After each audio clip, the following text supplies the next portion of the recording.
And for more on this story, let's cross to our correspondent in South Africa, Ayesha Ismail. Ayesha, the reaction there coming from authorities to that tweet by Donald Trump, part of that tweet, which is false, erroneous.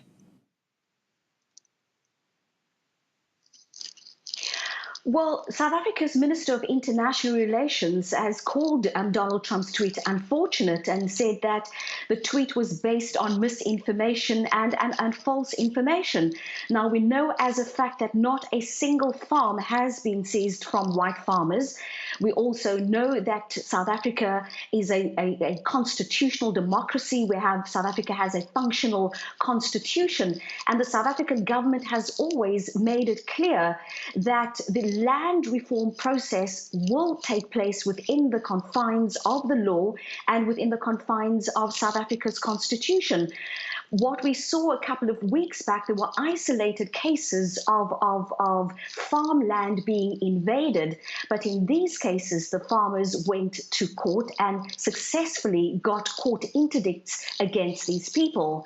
And as I said, the South African government has said that it is important that the land reform process, that it needs to be sped up, but that it also needs to be done within the confines of the law. They've also set out very specific terms for this.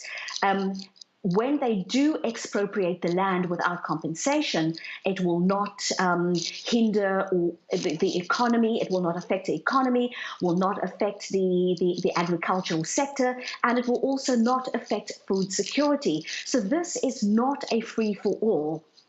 Not a free-for-all. Nonetheless, Ayesha, the constitutional reform announced by President Ramaphosa at the beginning of the month, does it put South Africa on the path of neighboring Zimbabwe, where there was that mass expropriation of land from whites?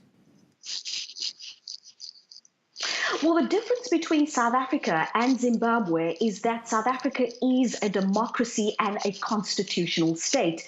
And we do have a rule of law in South Africa.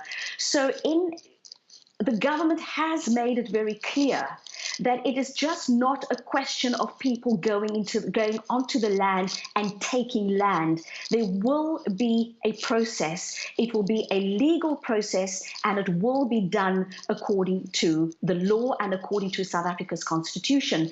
And the Minister of International Relations did say that she is going to be taking up this unfortunate tweet, as she described it, with Donald Trump's, with the ambassador to South Africa. They're going to be dealing with this on a diplomatic, in a diplomatic way, because the tweet is going to be harmful to the image of South Africa. Ayesha Ismail, many thanks for that live update from South Africa.